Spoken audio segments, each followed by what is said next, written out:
Assalamualaikum warahmatullahi wabarakatuh. Innal hamdalillah nahmaduhu wa nasta'inuhu wa nastaghfiruh wa na'udzu billahi min shururi anfusina wa min sayyiati a'malina. May yahdihillahu fala mudilla lahu wa may yudlilhu fala hadiya lahu. Asyhadu an la ilaha illallah wa asyhadu anna Muhammadan abduhu wa rasuluh la nabiyya ba'dah. Amma ba' al-mukarram al-ustadz Dr. Ja'far MA selaku dosen kami pengampu mata kuliah Pemikiran Pendidikan Islam. Teman-teman yang saya banggakan, kembali kita mengucapkan puji syukur kepada Allah Subhanahu wa taala yang sampai sekarang ini kita masih diberikannya nikmat kesehatan, nikmat kekuatan, nikmat iman Islam, terutama nikmat hidup sehingga kita dapat melaksanakan aktivitas kita sehari-hari sebagaimana biasanya. Kemudian selawat dan salam kita ucapkan kepada Rasulullah SAW yang telah dapat membawa kita dari zaman gelap gulita kepada zaman terang benderang. Kemudian salat dan salam yang sama kita ucapkan kepada keluarga, sahabat dan para pengikut beliau hingga akhir zaman kelak. Amin ya rabbal alamin. Al-Mukarram Al-Ustadz Dr. Ja'far MA beserta teman-teman yang saya banggakan. Baiklah, di sini saya Subhan Marpaung kelas PDC semester 3 akan membahas makalah tentang judulnya Pemikiran Pendidikan Ibnu Jama'ah. Baiklah, saya mulai dari bab pendahuluan.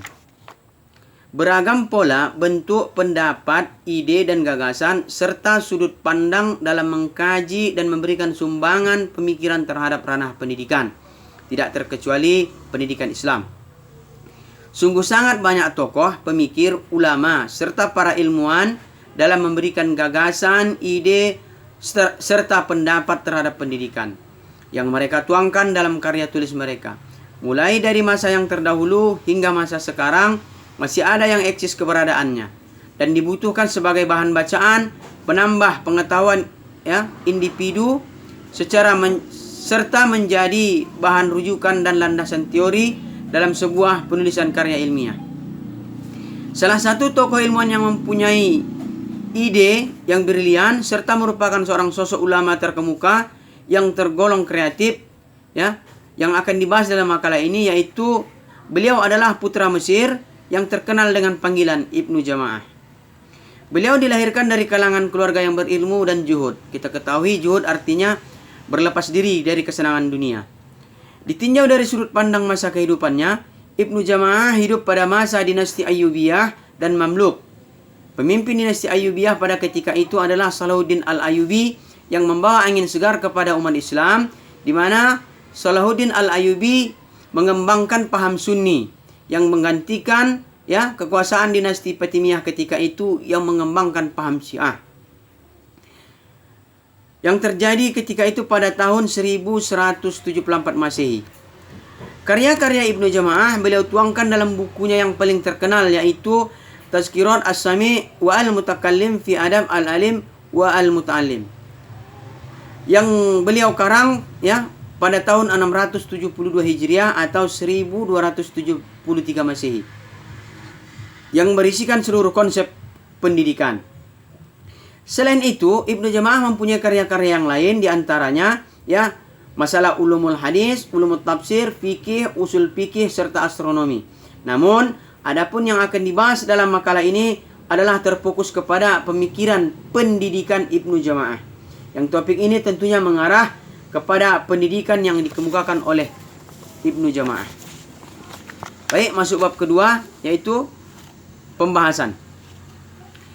Sebelum pemakalah membahas tentang pemikiran pendidikan Ibnu Jama'ah, sedikit pemakalah akan mengkaji tentang biografi Ibnu Jama'ah. Ibnu Jama'ah yang kerap dipanggil dalam kehidupannya mempunyai nama lengkap, yaitu Badruddin Muhammad Ibnu Ibrahim Ibnu Sa'adullah Ibnu Jama'ah Ibnu Hajim Ibnu Sakir Ibnu Abdullah Al-Kinani. Beliau lahir di Hamwa, Mesir. Ibnu Jama'ah lahir pada hari malam Senin pada tanggal 4 Rabiul Akhir 639 Hijriah, ketika itu bertepatan pada bulan Oktober tahun 1241 Masehi. Dan pada malam Senin juga beliau wafat, yaitu jatuh pada tanggal 21 Jumadil Ula 733 Hijriah atau 1300 33 Masehi. Ya. Usia beliau kurang lebih 94 tahun menutup usia. Ya, kemudian beliau disolatkan di Masjid Jami' An-Nasyiri Mesir, ya, dan dimakamkan di Qirafah. Ibnu Jum'ah merupakan seorang sosok individu yang sangat sederhana, terutama dalam hal makan, berpakaian, dan tunggangan, serta dalam hal tempat tinggal. Sifat beliau yang rendah hati, berperilaku luhur, sifat tawadu, ya, serta sifat kesopanan beliau yang cukup mulia. Sedangkan dari ciri beliau disebutkan bahwa beliau mempunyai kulit putih, berjenggot tebal, bersih, pakaian beliau selalu rapi, ya, dan suaranya lemah lembut. Ya. Selain itu, beliau juga adalah seorang, ya, yang tergolong dari banyaknya pemikir-pemikir muslim yang terkenal di Mesir ketika itu. Ya. Pada masa akhir pemerintahan dinasti Ayyubiyah dan Mamluk, ya, dua dinasti ini berkuasa ketika itu. Pada saat Timur Leng dan bangsa Mongol melakukan penyerangan terhadap Mesir, ya, Mesir berhasil lolos dari serangan tersebut dan terlepas dari kehancuran. Makanya perkembangan peradaban Mesir terus berlangsung, termasuk dalam bidang ilmu pengetahuan yang tanpa henti terus berkembang serta melahirkan para ilmuwan, ya, yang terkenal pada waktu itu. Salah satunya adalah Ibnu Jamaah. Selain itu, ada juga ilmuwan yang terkenal seperti Ar-Razi, Ibnu Taimiyah, Ibnu Khaldun, As-Suyuti, dan Al-Asqalani beserta tokoh-tokoh lainnya. Adapun nama-nama kitab yang dikarang beliau itu diantaranya salah satunya Al-Tibyan fi Mubhamat Al-Quran, Qurun At-Tabi fi man la yusamma fi Al-Quran, Kasafi Al-Ma'ani Al-Mutasyabi min Al-Matsani, ya, dan lain sebagainya. Dan satu yang paling terkenal yaitu Tazkirat As-Sami' wa Al-Mutakallim fi Adabi wa Al-Alim, ya, Al-Muta'alim, dan banyak lagi karya-karya beliau. Ya. Selain itu, mengenai keaktifan Ibnu Jamaah di madrasah-madrasah, beliau juga sangat aktif dengan sibuk, ya, dengan kegiatan belajar mengajar di berbagai madrasah. Seperti di Madrasah Kimliyah, Kimriyah, Jami Ibnu Tulun, ya, dan lain sebagainya. Ya. Salah satu kitab yang beliau karang tadi disebutkan bahwa Tazkirat As-Sami' wa Al-Mutakallim fi Adabi Al-Alim wa Muta'alim, ya. Kitab ini yang beliau tulis merupakan, ya, konsep-konsep pendidikan. Oleh sebab itu, menurut penulis, ya, mengenai Ibnu Jamaah ini, ya, adalah seorang ilmuwan yang cukup luar biasa keilmuannya. Hal ini dilihat dari karya-karya tulis beliau, ya, serta profesi yang disandang pada masa hidup beliau. Karya-karyanya yang mencakup ulumul hadis, tafsir, fikih, dan tak kalah penting beliau adalah merupakan seorang ahli astronomi dan juga seorang ulama. Ya, dari itu sungguh sangat menarik dalam mengkaji seorang Ibnu Jamaah, ya, yang merupakan seorang ilmuwan muslim yang keilmuannya dapat menambah pengetahuan kita bersama. Itu sekilas biografi Ibnu Jamaah. Kemudian, ya, kita masuk biografi selanjutnya mengenai pendidikan dan guru-guru Ibnu Jamaah. Ya. Pendidikan awal yang pertama diperoleh Ibnu Jamaah adalah berasal dari ayah kandungnya sendiri yang bernama Ibrahim Sa'dullah, ya, yang memulai mempelajari ilmu hadis ketika itu beliau berusia 11 tahun. Ayah beliau merupakan seorang ulama besar yang terkenal, ya, seorang ulama hadis dan juga merupakan seorang ahli fikih serta seorang sufi. Ya, di samping itu, pendidikan juga diperoleh oleh Ibnu Jamaah dari banyak guru, ya, banyak ulama. Ya. Di antaranya ada seperti Al-Mu'in Al-Dimashqi, ya, Ibnu Al-Baraji, Ar-Rasyid bin Salama, Ar-Rasyid Al-Iraqi, dan lain sebagainya. Ya. Buah hasil dari perjalanan menuntut ilmu, ya, Ibnu Jamaah serta hasil didikan dari guru-gurunya, dari ulama, selanjutnya Ibnu Jamaah menjadi seorang ahli hukum, ahli pendidikan, pendakwah, penyair, ahli ulumul tafsir, ulumul hadis, serta keahlian bidang lainnya. Yang paling tampak lebih menonjol dan membuat beliau terkenal adalah beliau menjabat sebagai seorang hakim, ahli hukum. Dikarenakan dalam perjalanan hidupnya, sebagian masa hidupnya tersebut beliau habiskan dalam melaksanakan tugasnya, yakni sebagai seorang hakim di negeri Sam dan Mesir. Adapun profesinya menjadi seorang pendidik, berlangsung sewaktu beliau bertugas menjadi tenaga pengajar di berbagai lembaga pendidikan, di antaranya lembaga pendidikan Khimriyah yang didirikan oleh Ibnu Tulun di daerah Damaskus, ya. Selanjutnya mengenai murid-murid beliau. Beliau juga mempunyai murid. Di antaranya yaitu Al-Imam Ashir Ad-Din Abu Hayyan Muhammad bin Yusuf bin Ali Al-Andalusi, dan banyak lagi murid-murid beliau. Salah satu ya murid beliau itu adalah Sultan Mesir, ya, Sultan Mesir Al-Malik An-Nasir Muhammad bin Qalaun. Ya, itu mengenai biografi dari Ibnu Jamaah. Sekarang masuk kita bab pemikiran pendidikan Ibnu Jamaah. Bagaimana pemikiran pendidikan Ibnu Jamaah? Ya. Pemikiran Ibnu Jamaah mengenai pendidikan, ya, banyak beliau sebutkan mengenai beberapa aspek. Ya, aspek tersebut mencakup mengenai pertama, ya, konsep pendidikannya keutamaan menuntut ilmu. Yang kedua, etika guru. Yang ketiga, etika murid, ya. Kemudian yang keempat, etika terhadap buku serta etika penghuni madrasah. Jadi, secara global beliau merangkumkan ya konsep pendidikan beliau terdiri dari 5 kategori. Yang pertama, keutamaan menuntut ilmu. Menurut Ibnu Jamaah, bagi seorang pelajar sangatlah penting baginya ya dalam hal menuntut ilmu harus dalam keadaan suci, ya. Suci maksudnya terhindar dari sifat-sifat tercela, ya, menghilangkan sifat iri, dengki, hasad serta penyakit hati lainnya. Karena jika hati seorang tidak bersih, tidak suci, maka seorang pelajar akan susah dalam menerima, ya, memahami serta menghafalkan ilmunya. Oleh sebab itu, menurut sebagian pendapat ulama bahwa menuntut ilmu merupakan ibadah hati. Dari itu Ibnu Jamaah mengeluarkan pendapatnya mengenai keutamaan menuntut ilmu, ya, itu ibarat ingin mengerjakan ibadah solat. Sebagaimana sifat solat yang zahir, tidak sah solat seseorang apabila dikerjakan dalam keadaan tidak dalam keadaan suci.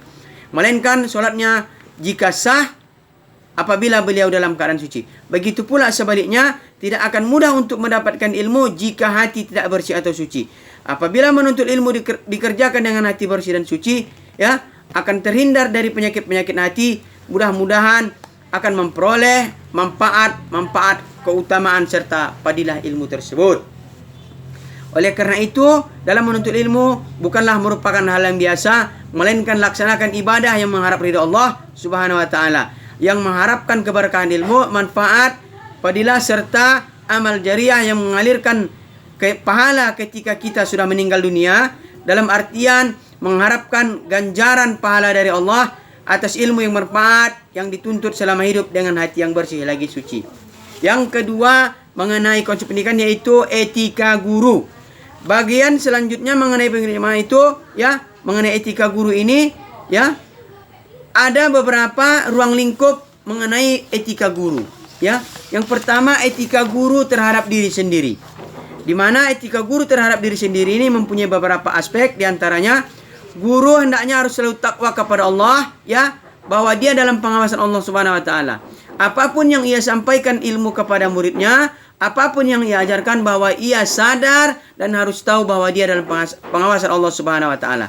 Yang kedua, guru hendaklah menjaga kemuliaan dan keberkahan ilmu. Yang ketiga, guru hendaklah bersikap juhud, berlepas dari kesenangan dunia. Yang keempat, guru hendaklah kiranya tidak menjadikan ilmu, ya, menjadi, ya, alat media untuk mengejar jabatan, kedudukan, pangkat serta jabatan. Yang kelima, guru hendaklah menjauhkan dirinya dari mata pencarian yang hina. Jika seorang dia guru, maka janganlah mencari pencarian, ya, mata pencarian yang hina.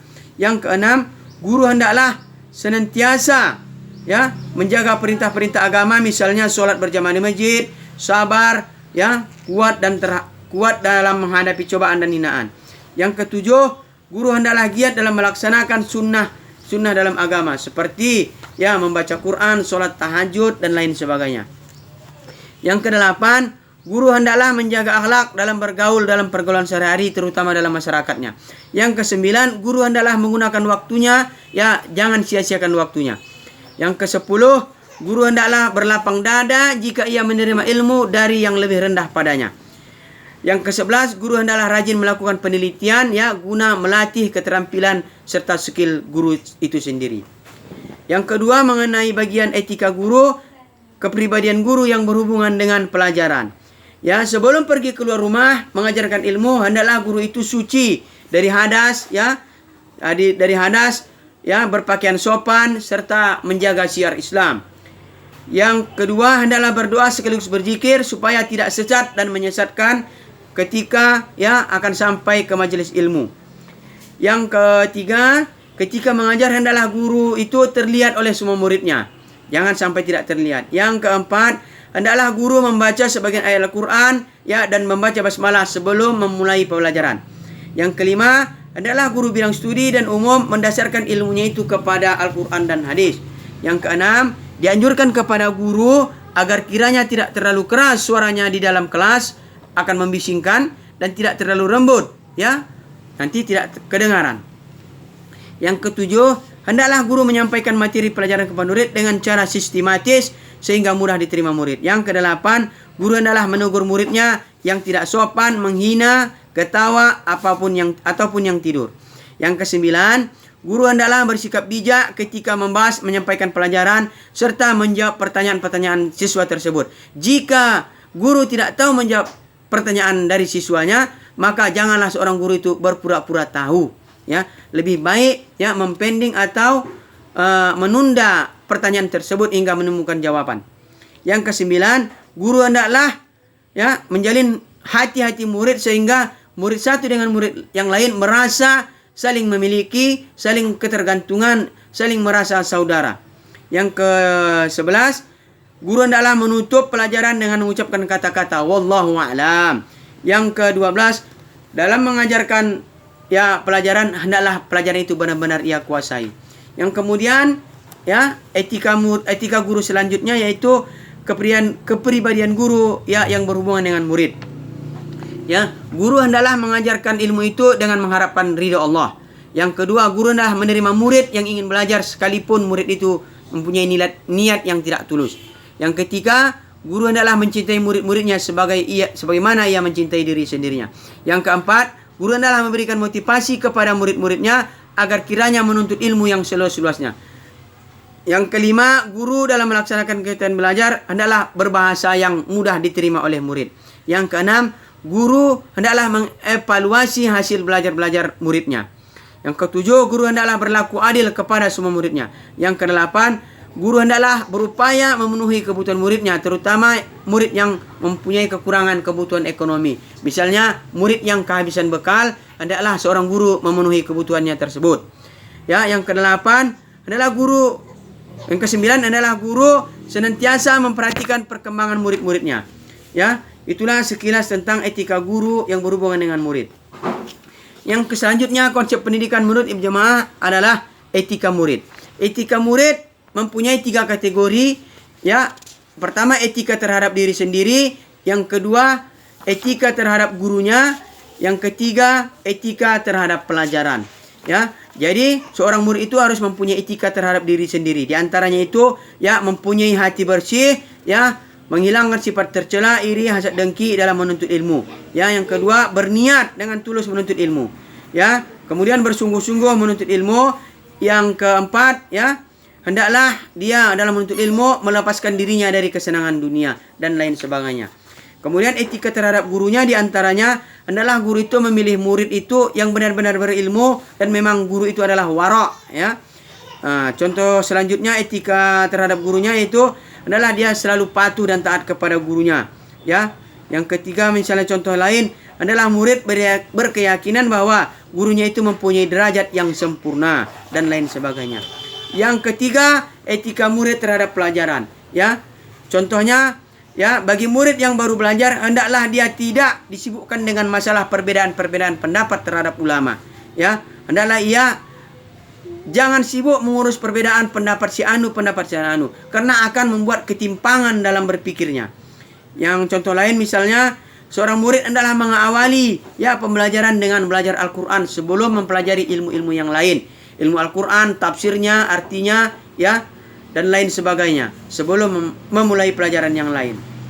Masuk selanjutnya konsep pendidikan yaitu etika penghuni madrasah, ya. Etika penghuni madrasah yaitu ada madrasah yang ya mengizinkan atau membuat sebuah asrama untuk para pelajarnya yang berasal dari luar kota untuk menghuni madrasah tersebut. Dan etika penghuni madrasah itu juga dikategorikan oleh Ibnu Jamaah. Di antaranya peserta didik yang menghuni madrasah harus mengetahui betul madrasah tersebut dari harta yang halal, ya. Dan pemberi sumbangan wakafnya harus orang yang wara, ya. Kemudian dalam penghuni madrasah ya diharapkan untuk selalu hadir tepat waktu atau dahulu masuk ke dalam kelas sebelum guru masuk dalam kelas, karena penghuni madrasah tersebut sangat dekat dengan madrasah. Ini termasuk etika-etika dan banyak contoh lainnya. Yang selanjutnya etika yang terakhir menurut Ibnu Jamaah ya, konsep pendidikannya yaitu etika terhadap buku, ya. Ibnu Jamaah juga menguraikan etika terhadap buku. Di antaranya etika terhadap buku ya, diharapkan peserta didik selalu untuk berusaha mendapatkan buku, baik itu dipinjam ya, ataupun dibeli ataupun disewa. Jadi seorang peserta didik wajib mempunyai buku ya. Yang kedua contoh lainnya yaitu diutamakan supaya buku itu tidak dibiarkan saja terletak di lantai atau terlempar-lempar. Ini merupakan etika buku yang dikembangkan oleh Ibnu Jamaah dan banyak contoh lainnya. Masuk selanjutnya bab kesimpulan. Ya. Kesimpulan. Pemikiran pendidikan Ibnu Jamaah mengenai pendidikan beliau tuangkan dalam bukunya ya yang terkenal Tazkirat As-Sami' wa Al-Mutakallim fi Adab Al-Alim wa Muta'allim ya, di mana dalam karya tersebut berisi konsep pendidikan ya, yang isinya yang pertama keutamaan menuntut ilmu, etika guru, etika murid, etika terhadap buku, dan etika penghuni madrasah. Jadi demikianlah makalah ini penulis buat dan penulis presentasikan. Semoga bermanfaat dan dapat menambah wawasan ilmu kita bersama. Wallahu a'lam. Assalamualaikum warahmatullahi wabarakatuh.